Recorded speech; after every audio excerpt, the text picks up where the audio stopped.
Haleluya. Kami bersyukur Tuhan buat hari yang Kau berkati ini. Kami ada di hadirat-Mu. Kami telah naikkan pujian kami naik di hadirat Tuhan.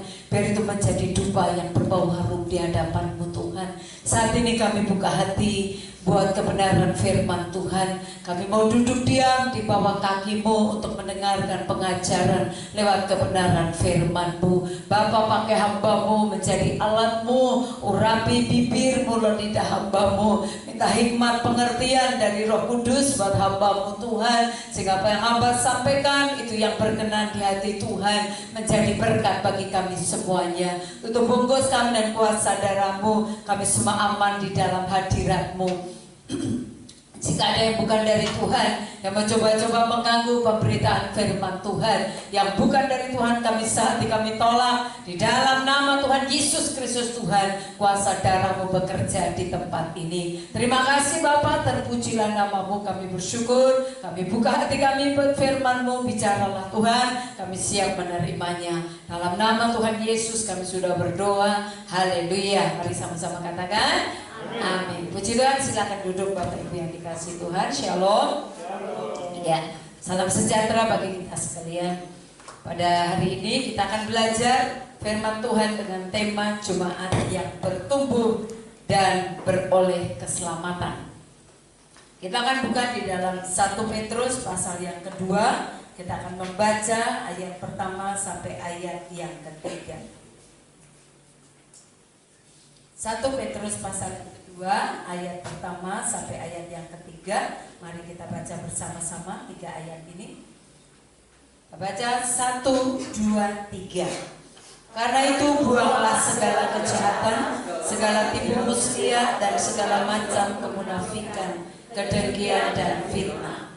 Dan jadilah sama seperti bayi yang baru lahir, yang selalu ingin akan air susu yang murni dan yang rohani, supaya olehnya kamu bertumbuh dan beroleh keselamatan, jika kamu benar-benar telah mengecap kebaikan Tuhan. Puji Tuhan. Nah Bapak Ibu yang dikasihi Tuhan, firman Tuhan ini dikatakan di dalam temanya, di dalam 1 Petrus pasal yang kedua, yaitu Yesus Kristus sebagai batu penjuru. Nah, kita akan lihat di sini bagaimana supaya jemaat Tuhan itu bertumbuh, dan kita bertumbuhnya di dalam keselamatan yang dari Tuhan. Nah, Bapak Ibu yang dikasihi Tuhan, beberapa waktu ini kita sedang mengalami sesuatu yang luar biasa dengan adanya COVID ini. Banyak hal yang terjadi, banyak hal yang tergoncang. Bahkan bukan saja ekonomi, tapi juga iman pun bisa tergoncang dengan keadaan yang ada. Ada banyak yang mengalami satu keadaan di mana kalau dulu kita bisa beribadah, bisa berkumpul, bisa pesta pora bahasanya secara rohani, tapi pada saat-saat ini kita bahkan dilarang untuk bertemu. Nah, kita bersyukur kalau hari ini kita masih diizinkan Tuhan untuk bisa bertemu. Saya percaya ini karena kasih dan kemurahan Tuhan. Amin. Oleh sebab itu pergunakan waktu sebaik-baiknya, pergunakan waktu sesungguh-sungguh di dalam kita mengiring Tuhan, di dalam kita melayani Tuhan. Pergunakan waktu yang ada. Nah, firman Tuhan hari ini kita belajar tentang bagaimana supaya jemaat itu bertumbuh. Sudah dikasih dalam Tuhan, kita sebagai orang tua saja, kita kalau punya anak, kita rindu anak kita bertumbuh dengan normal. Mereka bertumbuh dengan sehat secara jasmani, bahkan secara rohani. Nah, bagaimana supaya kita ini secara rohani kita tetap dalam pengiringan Tuhan, kita bisa bertumbuh. Kita lihat di ayat yang pertama dari 1 Petrus pasal yang kedua tadi, mengatakan karena itu buanglah segala kejahatan, segala tipu muslihat dan segala macam kemunafikan, kedengkian dan fitnah. Yang harus kita lakukan adalah supaya kita dapat bertumbuh di dalam Tuhan. Tinggalkan kehidupan lama kita. Tinggalkan kehidupan lama kita. Di dalamnya dikatakan di situ ada kejahatan, ada tipu muslihat, mungkin ada kemarahan, ada kebencian, dan hal-hal yang tidak berkenan di hadapan Tuhan. Jika masih menguasai hati dan pikiran kita, saya percaya itu akan menghalangi untuk pertumbuhan kita secara rohani. Oleh sebab itu mari kita tinggalkan semuanya itu. Jangan ada lagi punya musuh dan lain sebagainya. Tinggalkan semuanya itu jika kita mau bertumbuh di dalam Tuhan. Amin.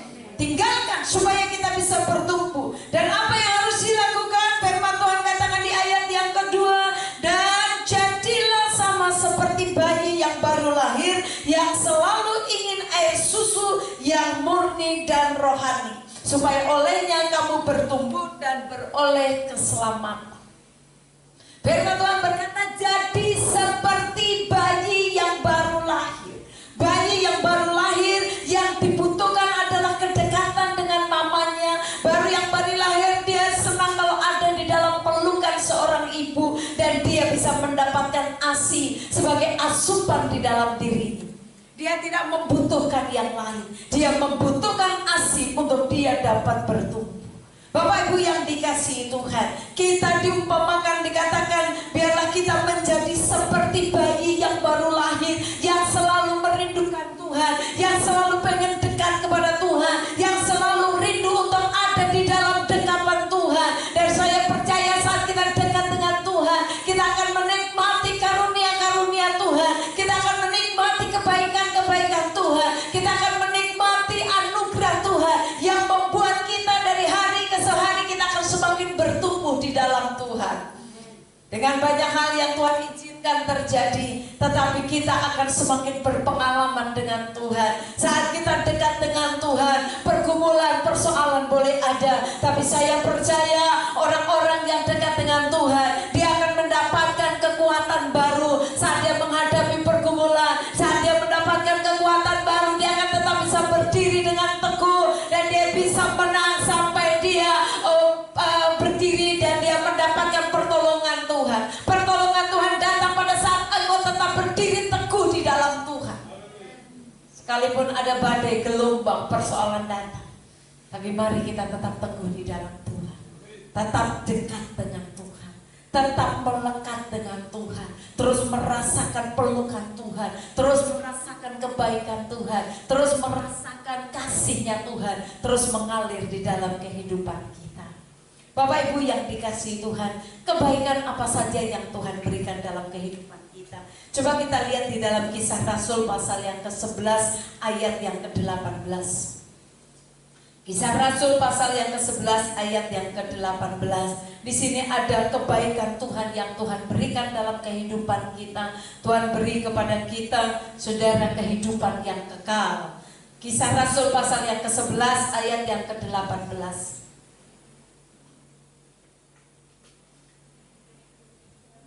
11 ayat yang ke-18.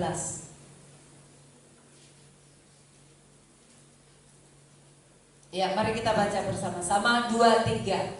Ketika mereka mendengarkan hal itu, mereka menjadi tenang, lalu memuliakan Allah, katanya. Jadi kepada bangsa-bangsa lain juga Allah mengaruniakan pertobatan yang memimpin kepada hidup. Tuhan memberikan pertobatan. Tuhan mengaruniakan pertobatan kepada bangsa-bangsa lain. Saudara dan saya, kita dipanggil dan dipilih oleh Tuhan. Itu semua karena anugerah dan kemurahan Tuhan. Bapak Martin Luther telah memperjuangkan bagaimana supaya bahwa kita hidup, kita berbuat dosa, tetapi kita tidak harus membayar. Karena Tuhan Yesus sudah berkata, sudah selesai. Dia sudah menyelesaikan. Dia penebusan dosa kita dilakukan hanya oleh satu pengorbanan, yaitu darah Yesus dan tubuh Yesus. Dia sudah mengorbankan dirinya. Darahnya menguduskan dan menyucikan saudara dan saya, sehingga kita layak di hadapan Tuhan. Amin. Jadi bagaimana supaya kita bertumbuh? Yang pertama, mari lakukan, tinggalkan yang tidak berkenan di hadapan Tuhan. Tinggalkan kepahitan, tinggalkan kejahatan dalam kehidupan kita. Bagian yang selanjutnya, Bapak Ibu yang dikasihi Tuhan, pertumbuhan itu adalah keputusan kita secara pribadi. Kita bisa memilih, saudara mau bertumbuh atau tidak bertumbuh, saudara mau melayani atau tidak melayani, itu hak kita. Tidak ada yang bisa memaksa kita, tidak ada yang bisa menekan kita supaya kita harus melakukan hal ini. Pertumbuhan adalah keputusan kita. Pertumbuhan adalah keputusan pribadi kita yang tidak bisa diganggu oleh orang lain. Orang lain mungkin bisa menyarankan menyampaikan, orang lain mungkin bisa memberikan masukan kepada kita, tetapi pertumbuhan rohani kita tergantung dari kita secara pribadi. Jadilah orang Kristen yang terus bertumbuh. Jadilah orang Kristen yang terus mengalami kenaikan di dalam Tuhan. Bapak Ibu yang dikasihi Tuhan, saya percaya bahwa banyak mungkin akhir-akhir ini anak-anak Tuhan yang mengalami kejenuhan. Anak-anak Tuhan mengalami karena begitu mudahnya sekarang untuk mereka bisa mengikuti khotbah-khotbah. Saudara bisa buka YouTube dan lain sebagainya. Saudara bisa mengikuti hamba Tuhan, khotbah hamba Tuhan dari luar negeri sampai ke daerah pun saudara bisa membuka. Tapi persoalannya, apakah apa yang saudara ikuti, apa yang saudara dengar, apakah itu membuat iman kita bertumbuh, ataukah hanya sekedar bahwa kalau hari Minggu saya harus mendengarkan firman. Persoalannya, apakah yang kita dengar itu membuat iman kita bertumbuh, kita semakin sungguh-sungguh di dalam Tuhan. Firman itu benar-benar belajar untuk kita praktekkan, itu persoalannya. Jadi saudara mau dengar khotbah siapapun, kalau kita tidak belajar untuk mempraktekkan, tidak akan membuat iman kita bertumbuh. Tapi mungkin saja orang yang menyampaikan firman Tuhan, katakan orang yang sederhana, tapi firman itu bisa menyentuh kita oleh kuasa Roh Kudus dan bisa mengubah kehidupan kita, sehingga kita bisa bertumbuh di dalam Tuhan. Semuanya bisa Roh Kudus lakukan. Bagaimana dari kita, respon kita, keputusan kita, adakah kita mau dibentuk dan diproses oleh Tuhan? Bapak Ibu yang dikasihi Tuhan, apa yang harus bertumbuh dalam kehidupan kita? Yang harus bertumbuh dalam Kolose 1 ayat yang ke-10. Kita lihat Kolose 1 ayat yang ke-10. Kita harus bertumbuh di dalam pengetahuan tentang Tuhan. Kita harus bertumbuh, hidup kita harus semakin layak di hadapan Tuhan. Kolose 1 ayat yang ke-10. Bapak Ibu yang dikasihi Tuhan, bertumbuhlah di dalam pengetahuan kita akan Tuhan. Kita semakin hari semakin mengerti tentang Tuhan. Kita semakin hari semakin berpengalaman di dalam Tuhan. Kita semakin mengerti apa yang Tuhan mau lewat kebenaran firman Tuhan. Bertumbuhlah dalam pengetahuan tentang Allah. Kita harus semakin mengerti tentang Tuhan.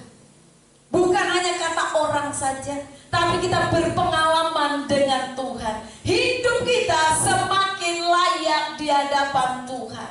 Mari kita baca Kolose 1 ayat yang ke-10. Firman Tuhan berkata, sehingga hidupmu layak di hadapannya, serta berkenan kepadanya dalam segala hal, dan kamu memberi buah dalam segala pekerjaan yang baik, dan bertumbuh dalam pengetahuan yang benar tentang Allah.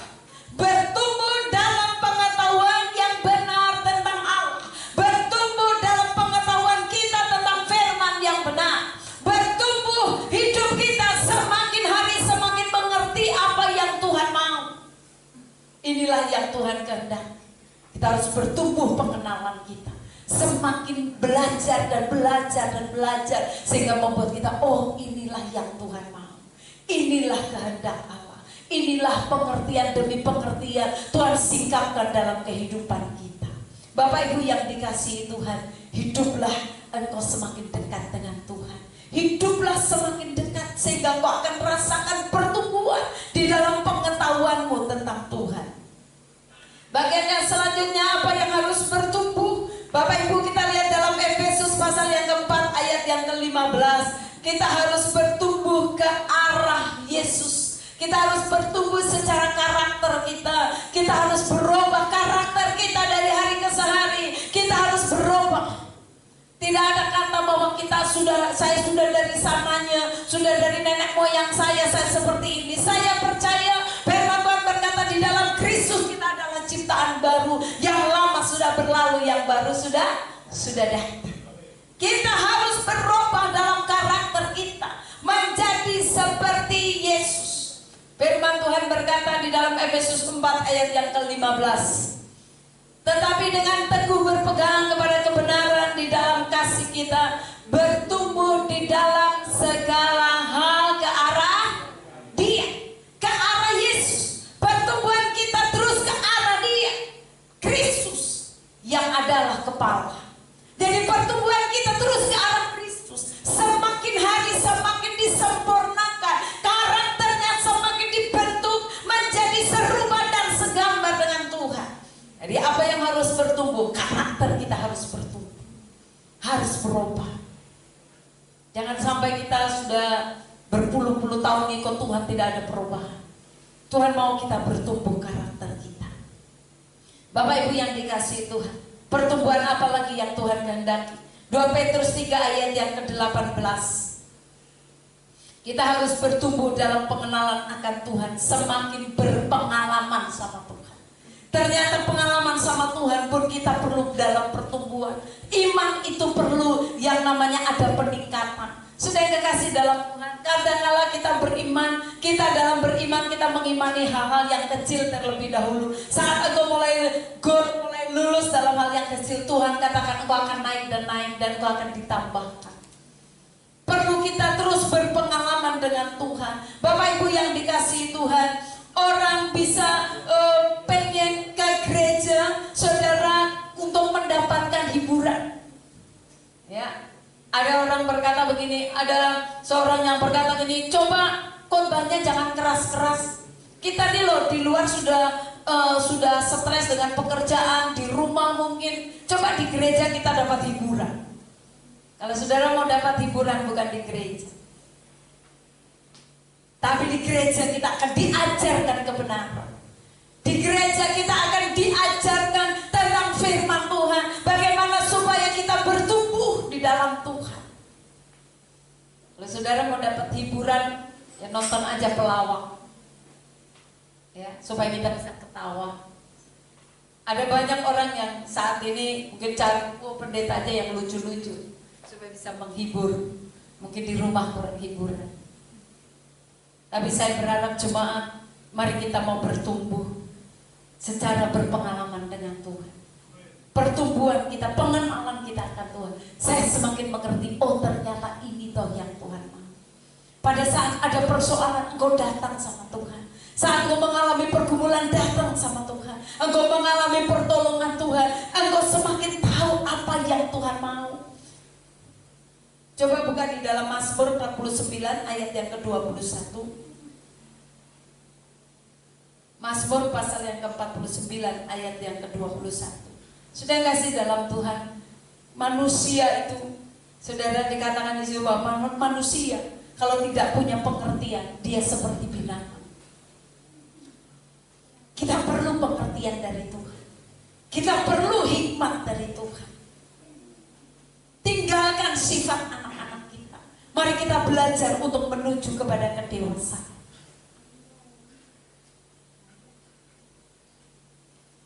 Firman Tuhan berkata, manusia yang dengan segala kegemilangannya tidak mempunyai pengertian boleh disamakan dengan apa? Ayo baca bersama-sama dengan keras. 2, 3. Manusia yang dengan segala kegemilangannya tidak mempunyai pengertian boleh disamakan dengan hewan yang dibinasakan. Firman ini cukup keras. Firman ini mengerikan. Kalau kita tidak punya pengertian dalam hidup kita, firman Tuhan berkata bisa disamakan dengan binatang yang bisa dibinasakan. Mintalah pengertian dari Tuhan. Bertumbuhlah dalam pengertianmu akan Tuhan. Bertumbuhlah dalam pengalamanmu akan Tuhan.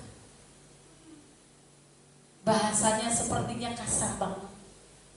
Kalau kita nggak punya pengertian, bisa disamakan sama binatang, sama hewan. Saya percaya nggak ada manusia yang mau disamakan dengan hewan. Tapi firman berkata, kalau kita kurang pengertian, bisa disamakan dengan hewan yang bisa dibinasakan. Bapak Ibu yang dikasihi Tuhan, oleh sebab itu Tuhan mau kita terus bertumbuh di dalam Tuhan. Mari kita bertumbuh, tinggalkan sifat anak-anak kita. Tinggalkan hal yang tidak baik dalam kehidupan kita.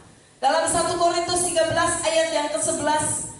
Mari buka 1 Korintus 13 ayat yang ke-11. Saat kita anak-anak, kita berkata seperti anak-anak. Tapi kalau kita sudah dewasa, kita harus berbeda. Perkataan kita harus berbeda.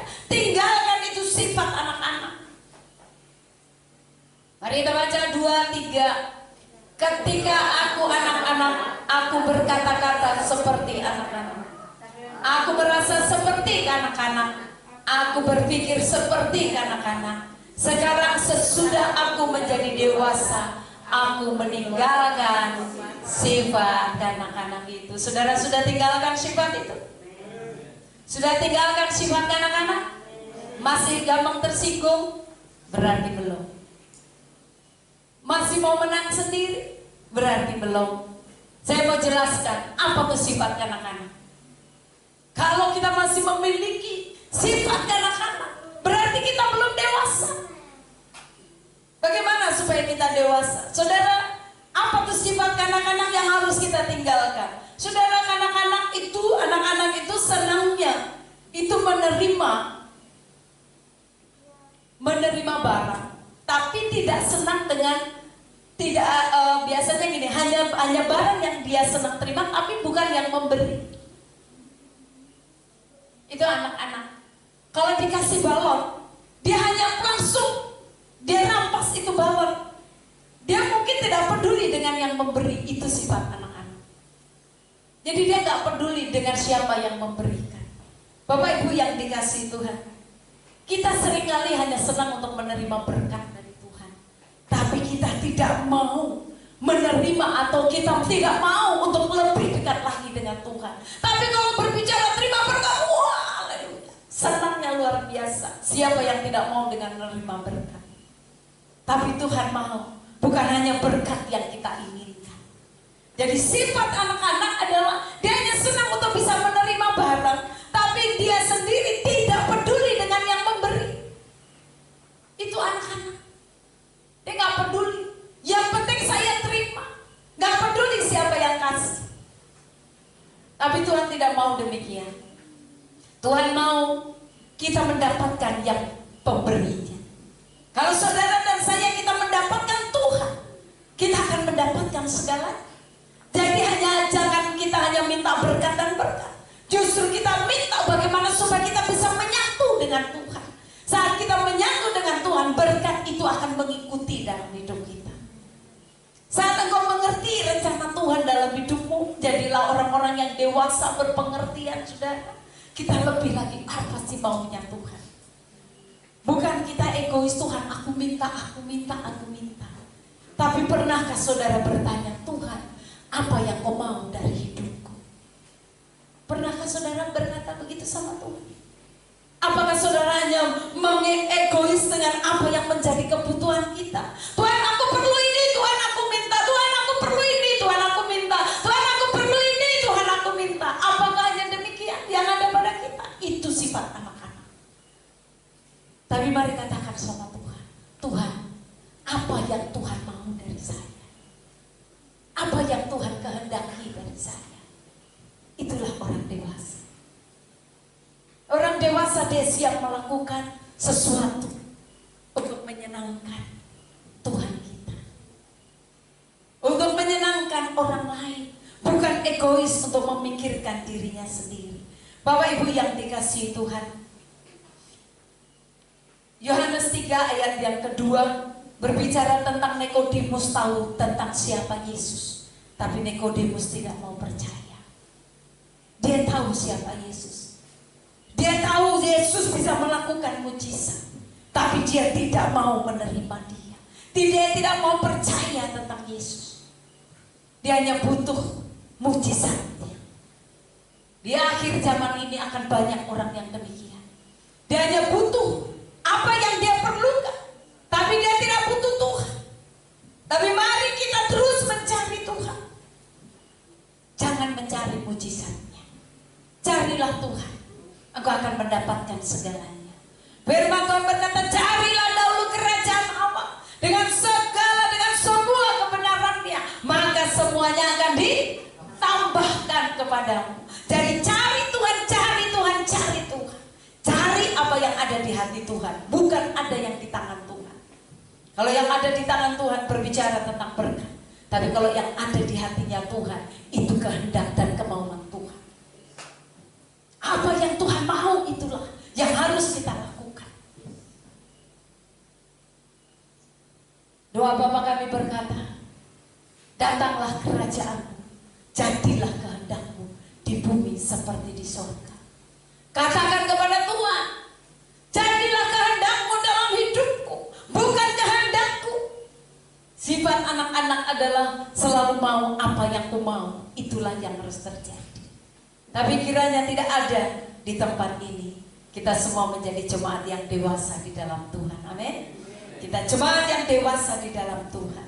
Bapak Ibu yang dikasihi Tuhan, akhir-akhir ini saudara, banyak orang cuma mau mencari mujizat. Di mana bisa ditolong Tuhan, di situ orang kejar-kejar. Di situ orang mengejar hamba Tuhan. Tidak ada hamba Tuhan yang sakti. Yang sakti adalah Tuhan Yesus. Amin. Tidak ada hamba Tuhan yang saudara bisa, wah, diagung-agungkan hamba Tuhan.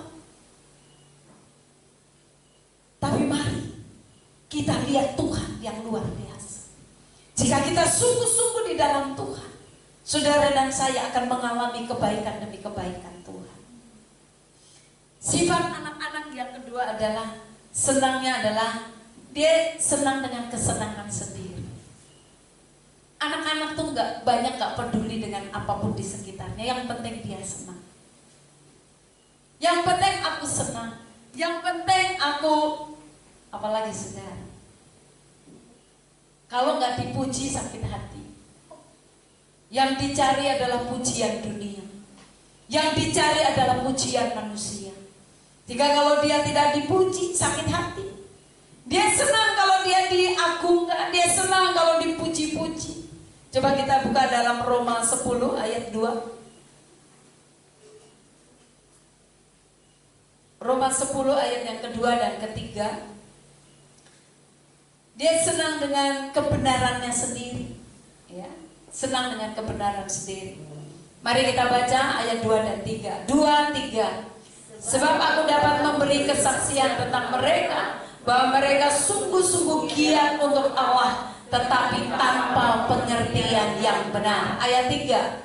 Sebab oleh karena mereka tidak mengenal kebenaran Allah, dan oleh karena mereka berusaha untuk mendirikan kebenaran mereka sendiri, maka mereka tidak takluk kepada kebenaran Allah. Firman Tuhan ini mengingatkan kita. Dikatakan bahwa banyak orang yang ingin mencari kebenarannya sendiri. Dikatakan dia giat tapi tanpa pengertian yang benar. Rajin tapi tanpa pengertian yang benar. Kita melayani harus dengan pengertian yang benar. Saudara, lakukan sesuatu harus dengan pengertian yang benar. Kita harus mengerti apa yang kita lakukan. Dasarkan semua sesuai dengan firman Tuhan. Dikatakan bahwa mereka memberi kesaksian. Dikatakan sebab aku dapat memberi kesaksian tentang mereka. Ada yang melihat pada orang-orang yang sungguh-sungguh giat. Kelihatannya giat banget untuk Tuhan. Tapi dikatakan apa? Tanpa pengertian yang benar. Banyak orang yang berbondong-bondong. Waduh. Saya sampaikan jadi orang Kristen penggira. Kalau acara yang meriah, ikut semuanya. Tapi saat hal-hal di mana kita membutuhkan misalnya doa puasa di gereja, waduh, sangat sedikit. Tapi coba kalau acara yang gembira, coba kalau acara perayaan, wah, saudara, penuh itu gereja. Tapi coba kalau berbicara tentang ayo kita doa puasa, sangat sedikit, saudara. Bapak Ibu yang dikasihi Tuhan, jangan kita giat di dalam Tuhan tapi tanpa pengertian yang benar. Kita harus berpengertian yang benar tentang Tuhan. Cari dan lakukan semuanya untuk kemuliaan nama Tuhan. Apapun yang kau lakukan, lakukan seperti untuk Tuhan. Lakukan untuk menyenangkan hati Tuhan. Apa yang kita kerjakan? Kita lihat di 1 Petrus 1 ayat yang ke-22. 1 Petrus 1 ayat yang ke-22.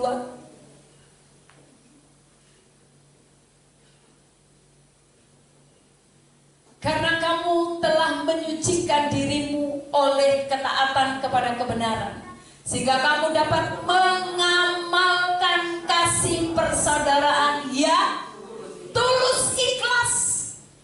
Hendaklah kamu bersungguh-sungguh saling mengasihi dengan segenap tulus ikhlas. Lakukan sesuatu dengan tulus ikhlas, tanpa embel-embel. Lakukan saja dengan tulus. Masa Tuhan sih gak lihat kita? Masa Tuhan gak tahu pergumulan saudara? Kalau kau lakukan sesuatu buat Tuhan dengan tulus aja, gak usah ada embel-embelnya. Kalaupun tidak dapat pujian, bersyukur. Kalau dipuji ya gak apa-apa. Tapi karena kita tulus saudara, kita dipuji dan tidak dipuji, diperhatikan dan tidak diperhatikan, tidak ada persoalan. Karena kita lakukan buat Tuhan, amin. Kita melakukan buat Tuhan. Mau ada orang yang perhatikan kita dan tidak ada persoalan. Karena kita melakukannya dengan tulus ikhlas. Ikhlas saja. Engkau menabur harus dengan tulus ikhlas. Engkau melayani harus dengan tulus ikhlas. Engkau menolong orang lain harus dengan tulus ikhlas. Apapun yang kau kerjakan, mari kerjakan dengan tulus ikhlas. Jangan kita lakukan tapi di belakang kita kedua, gak dapat berkatnya, saudara. Lakukan dengan tulus ikhlas. Amin. Bapak Ibu yang dikasihi Tuhan, dikatakan biar kita bisa mengamalkan kasih, saling mengasihi. Kalau ada orang yang mengasihi kita balas mengasihi, itu biasa. Tapi bagaimana dengan orang yang tidak menyukai kita, dengan orang yang membenci kita, dengan orang yang sudah bikin kita jengkel, dengan orang yang sudah menyakiti kita, tapi kita tetap bisa tersenyum buat dia, kita tetap bisa mengasihi dia. Itulah kasih yang sebenarnya. Tuhan Yesus mengasihi kita, memberikan hidupnya, mengorbankan hidupnya buat saudara dan saya. Dia pasti melakukannya dengan tulus ikhlas. Kita yang harus merespon dengan benar. Sifat anak-anak yang ketiga adalah anak kecil biasanya kurang bertanggung jawab atau tidak bertanggung jawab. Anak kecil itu kurang bertanggung jawab, bahkan tidak bertanggung jawab. Karena memang dia anak-anak. Dia habis bermain, dia biarkan saja itu permainan tanpa bersalah. Karena memang dia masih anak-anak. Dia melakukan sesuatu, ya mungkin dia udah merusak sesuatu apa di rumah, namanya anak-anak, dia tidak bertanggung jawab. Saudara mau menuntut dia sampai saudara pukul dia sampai menangis, namanya anak-anak. Memang dia belum bisa bertanggung jawab. Bapak Ibu yang dikasihi Tuhan, tapi kiranya gereja Tuhan, anak-anak Tuhan, kita menjadi orang yang bertanggung jawab atas panggilan kita. Saudara tahu apa panggilanmu? Kita masing-masing tahu apa panggilan Tuhan dalam kehidupan kita. Mari kita belajar untuk bertanggung jawab dengan apa yang Tuhan percayakan dalam kehidupan kita. Jangan sampai kita menjadi orang-orang yang lalai di hadapan Tuhan. Sebesar dan sekecil apapun tanggung jawab kita, mari lakukan dengan sungguh-sungguh buat Tuhan. Amin. Lakukan dengan sungguh-sungguh buat Tuhan. Masing-masing kita bertanggung jawab kepada Tuhan. Masing-masing kita bertanggung jawab dengan apa yang Tuhan percayakan dalam kehidupan kita. Mungkin saudara merasa bahwa ya saya dapat tanggung jawab ini dari gembala saya, tapi saudara kasih dalam Tuhan, aku harus tahu bahwa pemimpin kita gembala adalah utusan Tuhan. Dia adalah alatnya Tuhan untuk menetapkan, untuk memimpin. Tapi kita harus tahu bahwa apa yang kita terima itu datang dari Tuhan. Tanggung jawab yang kita terima itu dari Tuhan. Dan kita akan bertanggung jawab di hadapan Tuhan. Dalam rumah tanggamu, engkau bertanggung jawab kepada Tuhan. Di dalam pelayananmu, engkau bertanggung jawab kepada Tuhan. Dimanapun kau berada, tanggung jawabmu, engkau akan bertanggung jawabkan itu di hadapan Allah. Sehingga kita harus melakukan dengan setia. Lakukan bagian kita. Bapak Ibu yang dikasihi Tuhan, kita lihat di 1 Petrus 2 ayat yang ke-9. 1 Petrus 2 ayat yang ke-9. Di dalam bacaan kita tadi, coba kita lihat 1 Petrus 2 ayat yang ke-9. Firman Tuhan berkata, tetapi kamulah bangsa yang terpilih, imamat yang rajani, bangsa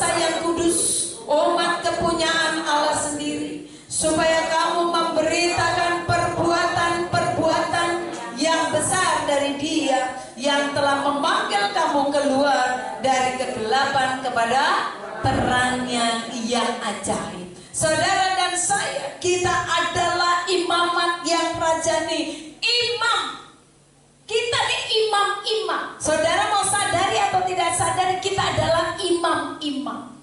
Imam adalah orang yang bisa selalu mendekatkan diri kepada Tuhan.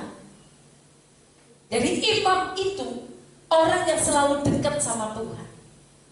Saudara harus tahu, kita adalah imamat yang rajani, umat kepunyaan Allah. Saudara bisa langsung datang kepada Bapa, panggil Bapa dalam nama Tuhan Yesus. Saudara bisa langsung mendekatkan diri kepada Dia.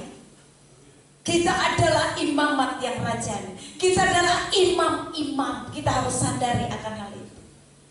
Apakah tunggu saudara tua baru saudara imam? Tidak. Saudara adalah imam karena engkau bisa langsung datang kepada Tuhan, bisa selalu mendekatkan diri kepada Tuhan. Itulah imam. Imam itu selalu membereskan dirinya sendiri. Dia selalu koreksi dirinya. Dia selalu datang dan mengoreksi diri apa yang tidak berkenan sama Tuhan. Itulah imam. Mari kita jadi imamat yang rajani. Gak usah kita terlalu banyak mengoreksi orang lain, tapi koreksilah diri. Lihatlah diri kita. Apakah kita ini benar-benar berkenan kepada Tuhan? Terus membersihkan diri kita, bereskan diri kita.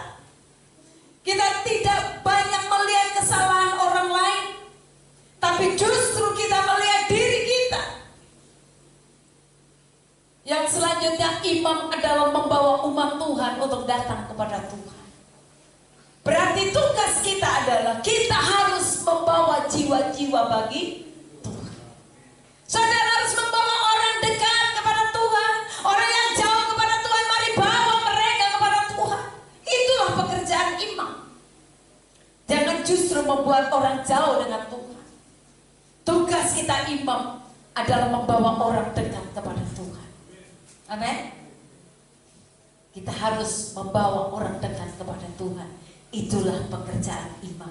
Tanggung jawab kita adalah kita mempersiapkan diri, saudara, untuk Tuhan mau datang yang kedua kali. Persiapkan jemaat Tuhan, persiapkan diri saudara, terus bersihkan hidupmu. Mari kita lebih sungguh-sungguh lagi datang kepada Tuhan, karena Tuhan sudah memilih saudara dan saya untuk satu rencananya yang besar dalam kehidupan kita. Bapak Ibu yang dikasihi Tuhan, jemaat yang dikasihi Tuhan, Tuhan mau dan Tuhan rindu untuk jemaat harus bertumbuh. Kita harus bertumbuh di dalam Tuhan. Kita harus mengalami peningkatan di dalam Tuhan. Kita harus mengalami gebrakan di dalam Tuhan. Kita harus mengalami sesuatu peningkatan dari hari ke hari. Pengenalan kita harus lebih lagi setiap hari kepada Tuhan. Jangan sampai hidup kita justru menjadi batu sandungan bagi banyak orang. Tapi mari kita mau menjadi imamat yang rajani, orang-orang kepunyaan Allah. Kita adalah orang-orang pilihan Allah yang bisa memberitakan perbuatan-perbuatan baik yang Tuhan lakukan dalam kehidupan kita. Bagaimana saudara mau cerita sama orang tentang Tuhan baik kalau kita tidak berpengalaman dengan Tuhan? Bagaimana saya bersaksi tentang Tuhan kalau saya tidak mengalami kebaikan Tuhan? Alami dulu kebaikan Tuhan dalam hidupmu. Alami dulu. Lihat pertolongan Tuhan, engkau semakin karaktermu semakin berubah. Lewat kehidupanmu orang diberkati, lewat perkataanmu orang diberkati, lewat apapun yang kau lakukan, yang kau ucapkan, orang diberkati. Itulah orang-orang yang bertumbuh di dalam Tuhan. Amin. Tuhan mengendaki kita bertumbuh, semakin hari semakin berkenan kepada Tuhan. Kita menjadi serupa dan segambar dengan Kristus. Kita karakter kita diubahkan terus dari hari ke hari, sehingga lewat kehidupan kita nama Tuhan semakin dipermuliakan. Amin buat firman Tuhan. Mari saudara kita semua bangkit berdiri.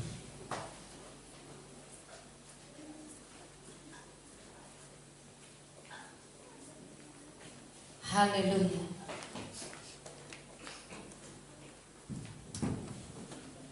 Ada pujian berkata begini, zaman sekarang berjagalah. Kita tidak tahu kapan kedatangan Tuhan, tapi gereja Tuhan mari persiapkan diri. Kalau Tuhan datang kapanpun kita tetap siap. Jadilah orang-orang yang dewasa. Sudah kasih dalam Tuhan. Tuhan tidak mungkin menjemput anak-anak untuk jadi mempelainya. Gereja Tuhan harus dewasa untuk bisa menjadi mempelai Kristus. Kita harus mempersiapkan diri untuk menyambut kedatangannya. Zaman sekarang berjagalah, lihat dunia bergelora, kedengaran sini sana banyak kabar mengembarkan, berlindunglah dalam sabda Allah. Zaman sekarang berjagalah. Zaman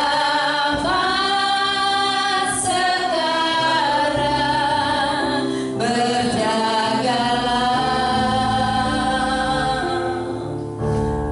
lihat dunia bergelora, kedengaran sini sana banyak kabar mengembarkan, berlindunglah dalam sabda Allah. Oh, sekali lagi mari katakan zaman sekarang. Zaman sekarang berjagalah, lihat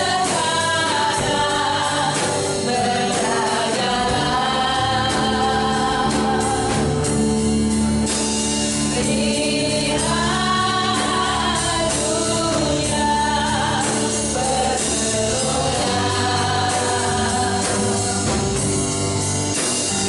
kedengaran sini sana banyak kabar mengembarkan, berlindunglah dalam sabda Allah.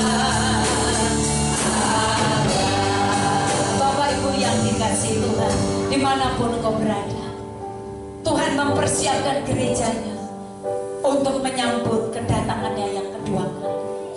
Tuhan tidak mungkin menyambut gerejanya sebagai mempelai yang masih anak-anak. Tuhan rindu saudara dan saya bertumbuh di dalam Tuhan, menjadi orang-orang yang dewasa di dalam Tuhan. Tinggalkan hal yang tidak baik dalam hidupmu. Tinggalkan hal yang membuat engkau tidak bertumbuh di dalam Tuhan. Tinggalkan sifat kekanak-kanakan. Tapi mari kita bertumbuh di dalam Tuhan. Kita terus karakter kita diubahkan dari hari ke hari. Saudara dan saya, kita adalah imamat yang rajani. Mari Tuhan panggil saudara dan saya untuk menjadi alat Tuhan, untuk bisa bersaksi, untuk bisa menyaksikan kedahsyatan Tuhan dalam hidup kita. Jika masih ada sesuatu yang kau simpan dalam hatimu, mari bereskan di hadapan Tuhan. Jadilah orang-orang yang dewasa untuk menyambut kedatangan Tuhan. Tuhan rindu kita berubah. Tuhan rindu kita bertumbuh. Dan pertumbuhan kita, pertumbuhan yang menuju kepada keselamatan. Mari kita sambil angkat pujian ini. Saudara, mari berikan hidupmu buat Tuhan. Katakan bahwa terus merindukan Tuhan, apapun yang terjadi, Tuhan memberikan kekuatan kepada kita. Banyak hal yang menakutkan terjadi di sekitar kita. Banyak berita yang menggemparkan. Tapi mari kita berkata, ini aku Tuhan. Pakailah aku, apa yang menjadi kehendak-Mu dalam hidupku. Sini sana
mari umat Tuhan, angkat tanganmu di hadirat Tuhan. Katakan, Tuhan, ini aku. Pakailah aku seturut dengan kehendak-Mu. Jangan kita menjadi anak-anak yang egois, selalu minta dan minta sama Tuhan. Sudahkah engkau berkata, Tuhan, apa yang kau mau dari hidupku? Apa yang kau kehendaki, Tuhan? Apa yang kau mau dari hidupku? Inilah aku, Tuhan. Mari angkat tanganmu di hadirat Tuhan. Bawa segala pergumulanmu di hadirat Tuhan. Percayalah bahwa saat engkau sungguh-sungguh di dalam Tuhan, pertolongan Tuhan tidak pernah terlambat dalam hidupmu. Carilah dahulu kerajaan Allah dengan semua kebenarannya, maka semuanya akan ditambahkan kepadamu. Bapa, dalam nama Yesus, hamba berdoa buat setiap umat Tuhan. Mereka yang datang dengan segala pergumulan, mungkin ada yang datang dengan sakit penyakit, Roh Kudus jamah dalam nama Yesus. Pulihkan dia, pulihkan dia. Yang punya pergumulan tentang keluarga, yang punya pergumulan tentang apapun Tuhan, pekerjaan, tentang suami, tentang istri, tentang anak-anak, mari tunjukkan kasih setiamu Bapa, dalam nama Yesus, dalam nama Yesus Kristus Tuhan. Datanglah kerajaan-Mu, jadilah kehendak-Mu dalam kehidupan kami. Nyatakan rencana-Mu dalam kehidupan kami dalam nama Yesus. Bagi semua umat-Mu yang hadir hari ini, bagi semua umat Tuhan yang mendengarkan firman Tuhan, datanglah kerajaan-Mu Tuhan. Nyatakan kehendak-Mu dalam hidup kami. Jadikan kami menjadi gereja-Mu yang dewasa, yang siap untuk menyambut kedatangan Tuhan yang kedua kali. Persiapkan umat-Mu Tuhan, persiapkan kami Bapa. Mampukan kami Roh Kudus, dengan apapun pergumulan tantangan yang ada, kami tetap percaya saat kami bersama dengan Tuhan, kami akan keluar sebagai pemenang. Dan Tuhan kau terus membentuk kami untuk menjadi serupa dan segambar dengan Engkau. Terpujilah nama-Mu Tuhan. Kami bersyukur buat firman-Mu, kami bersyukur buat lawatan-Mu. Semua kami sudah diberkati Tuhan. Kami percaya bahwa mujizat itu masih ada saat kami terus ada di dalam Tuhan, saat kami terus ada dalam hadirat Tuhan. Kemuliaan Tuhan akan dinyatakan. Di dalam nama Tuhan Yesus Kristus kami sudah berdoa dan mengucap syukur buat firman-Mu. Haleluya. Mari sama-sama katakan amin. Tuhan Yesus memberkati.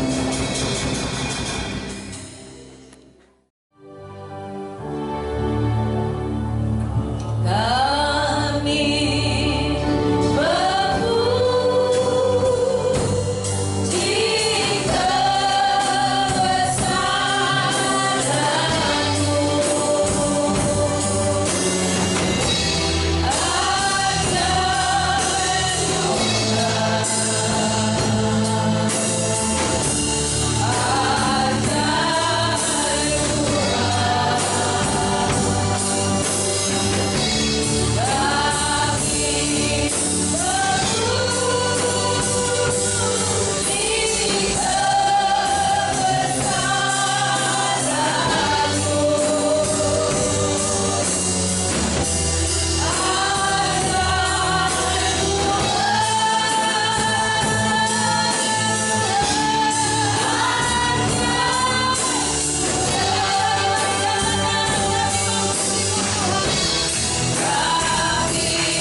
berakhir. Kami percaya semua kami yang sudah hadir, yang sudah mendengar firman, semua diberkati oleh Tuhan. Sebentar kami akan kembali ke tempat kami masing-masing. Tuhan pimpin langkah kami, sampaikan ke tempat kami Tuhan dengan pimpinan Tuhan. Semua rencana yang bukan dari Tuhan, sakit, penyakit, celaka, maut, bahaya, kami tolak di dalam nama Tuhan Yesus Kristus. Tuhan, kuasa darah Yesus bekerja dalam kehidupan kami. Semua kami yang telah melayani Tuhan, firman-Mu berkata, jerih lelah kami dalam Tuhan tidak sia-sia. Kemuliaan hanya bagi-Mu Bapa. Dalam nama Tuhan Yesus kami bersyukur, dan kami tutup ibadah kami dengan ucapan syukur. Haleluya. Mari Bapak Ibu yang dikasihi Tuhan, angkatlah tangan-Mu. Terimalah berkat Tuhan. Kiranya tangan yang kudus, tangan yang berlubang paku, tangan yang penuh kasih, rahmat dan berkat itu diarahkan kepada kita, dan terimalah berkatnya. Kiranya berkat kasih, sukacita, damai, sejahtera dari Allah Bapa kita di dalam anaknya Tuhan Yesus Kristus, dengan pimpinan, penyertaan, penghiburan, kuat kuasa dari Allah Roh Kudus, akan terus menyertai kita dari saat ini sampai selama-lamanya. Kiranya Tuhan memberkati keluar masukmu. Apapun yang kau lakukan, Tuhan yang membuatnya berhasil. Engkau akan diangkat Tuhan menjadi kepala dan bukan ekor. Tuhan memberkati keluargamu. Tuhan memberkati masa depanmu. Dengan berkat Abraham, Ishak dan Israel akan mengikuti kita seumur hidup kita, dari saat ini sampai Tuhan Yesus Kristus datang yang kedua kali untuk menjemput kita semuanya, gerejanya yang mengasihi Dia. Haleluya. Mari semua yang sudah diberkati Tuhan, sama-sama dengan iman kita katakan